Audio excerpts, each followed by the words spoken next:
Hi, I'm David Council from Inferno Marketing and Design, and welcome to another Insider Marketing Secret. Today, we're going to take a look at how to set up a Facebook page for your business, one that we get asked about every day. Before we do that though, let me just ask you, if you're enjoying these videos that we put out every week, then please let your friends know. They can be downloaded weekly automatically out of the iTunes store just by subscribing to the podcast, and that is really easy. If you're not listening to podcasts, then let me tell you, do yourself the favour, go along, subscribe to ours and check out some of the other fabulous podcasts that are there to be downloaded. There's stuff on comedy, there's stuff on business, there's stuff on just about everything you can think of, and it is a fantastic medium that allows you to consume media whenever you like. All right, let's get down to business. The Insider Marketing Secret on how to set up a Facebook page for your business. Now, most people are genuinely not sure where to start when it comes to setting up a Facebook page for their business. Maybe you've thought about it and you didn't get past the part where you had to choose a category because that seemed a bit confusing, or you uploaded your Facebook image but you weren't really sure about the size and it didn't look right and you just freaked out a bit and then sort of left it. All right, there's a few steps that you've got to go through, so let's run through them. The first step is choosing a page category. Now, there are 6 main page categories that you can choose from. And something that you need to know is you have to choose both the category and also the subcategory that's most relevant to your page. If you don't do that, you can actually miss out on a lot of traffic and a lot of people finding out about your page.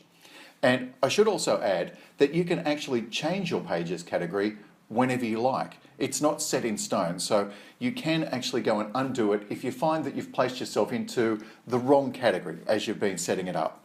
Let's take a look at some of those categories. If you want to choose the local business or place category, that's the sort of category that you would choose if your business has a physical address where your customers do business with you. Something that represents an actual physical area rather than a business that exists on a Facebook page. Let's face it, these days you can have a business that exists in a wide variety of places. Some people have businesses that just occur in eBay or on Amazon, for example. But if you've got a physical address, then maybe a local business or place category is the one that you need. Another one that you can choose is company, organisation or institute.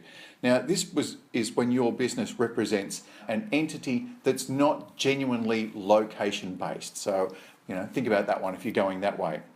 You can also choose a brand or a product page. That's if your business represents something that's sold through a variety of retailers. If you're Cadbury Chocolate, for example, that's a great one for you. However, if you're an artist, a band or a public figure, there's a category for you as well. Oddly enough, it's called artist, band or public figure. So make sure you choose that one to get through to the right part of the audience. And that's different again from if you're in the entertainment business. For example, if your page is about a book or a magazine, a movie, or even music, if you're a band and you're trying to promote music, and let's face it, you might not think that you're going to be the next Australian Idol winner or the next U2, then having this page set up can actually help you find an audience and generate some money as well. And the final category is cause or community. So if you've got a cause or a community, that's the one to pick. All right, so there really is a category that covers just about everyone. The next step you need to do is add your company's details. Now, if you've selected a local business or place category on a page, you can add detailed category information, a description, your website, a custom web address for your page. You can also have it so that it's confirmed that you are a real establishment, a real place. So make sure you get all of those details into your company details section. Once again, it gives the right information through to Facebook so that they can pass it through to the people who are looking through to you.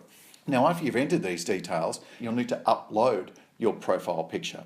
And this has to be a specific size. If it's not, this is where a lot of people get freaked out because they upload an image that's not the right size and it just looks weird.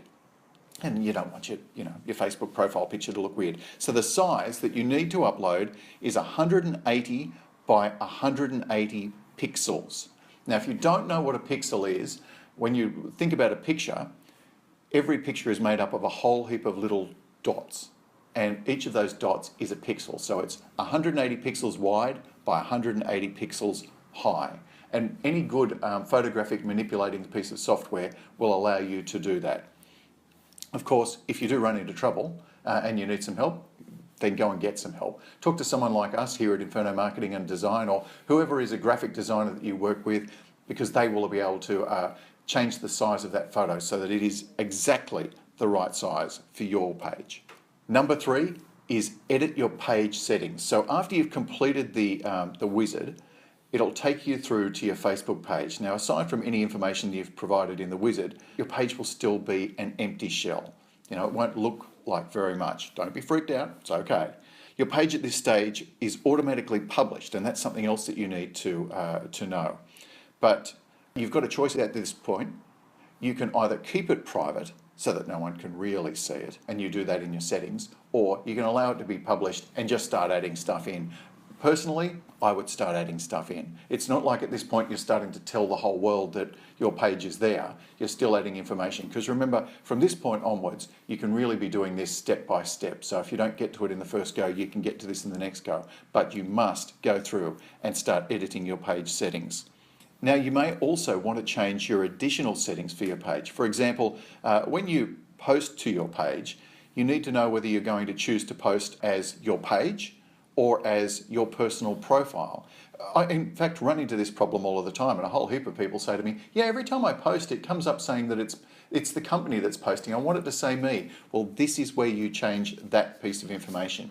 You go into the edit page settings and choose who you want to post as.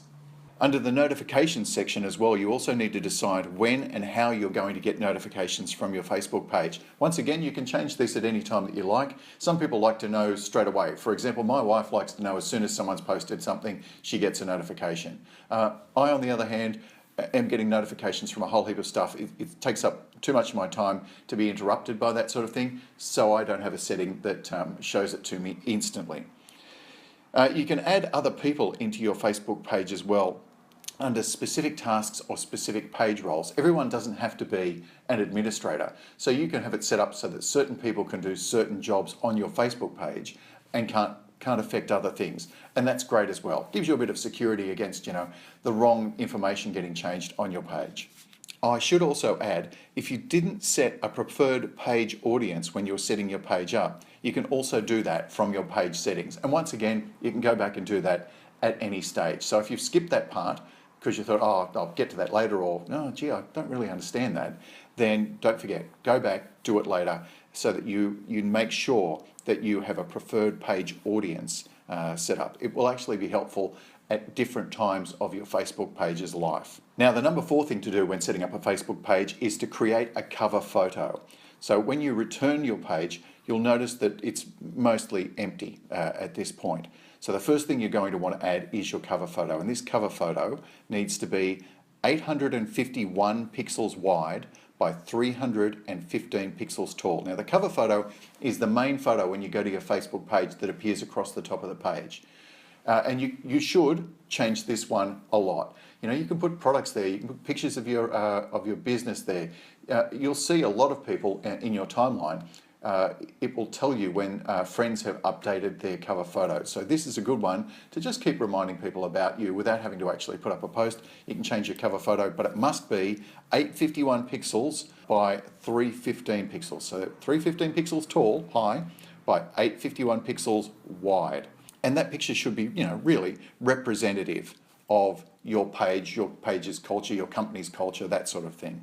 And don't forget, you can also get someone else to do that for you. If sizing or getting that imagery right is something that you're having difficulty with, then please pass it on. Let us know, or go to a graphic designer that you work with, but get it done so that it looks right.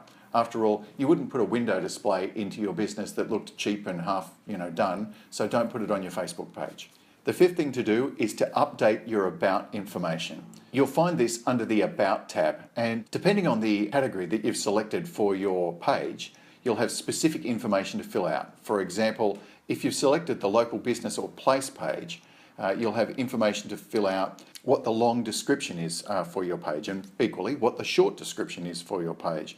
You'll be able to enter your email address, your phone number, the website information. So make sure you get all of that in, and that goes into the About tab on your page. At the very least, make sure you fill out your Facebook web address and your short description and your website fields. So that's the absolute minimum you want to do at this point.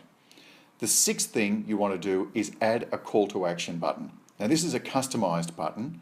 For example, if your business requires people to book things, book a service, that sort of thing, this is the section that this goes.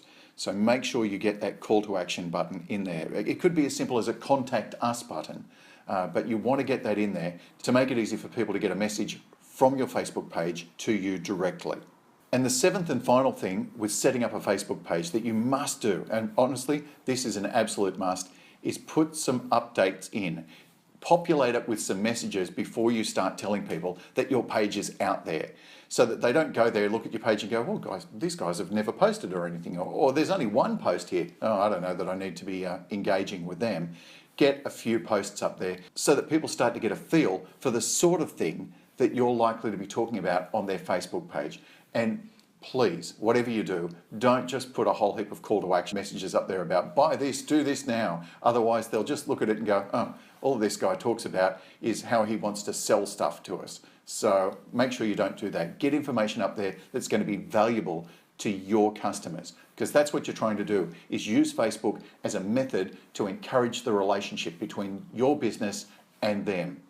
There's plenty of time for getting call to action messages there later on. In fact, I've done many posts about this. If you go back through some of the older posts in the Insider Marketing Secret library, which you'll find at infernomarketinganddesign.com.au, it's under the news section of our website. Go and have a look at that there. You'll find stacks of information about how you can get Facebook to work for your business. All right, until next time, that's the Insider Marketing Secrets on setting up a Facebook page for your business. If you'd like some help with your advertising and marketing, then please feel free to contact us, or you can send us a message via email and we'll contact you. It really is as easy as that. Until next time, I'm David Council from Inferno Marketing and Design, and I look forward to talking to you in the very near future with more insider marketing secrets to help your business get your advertising right.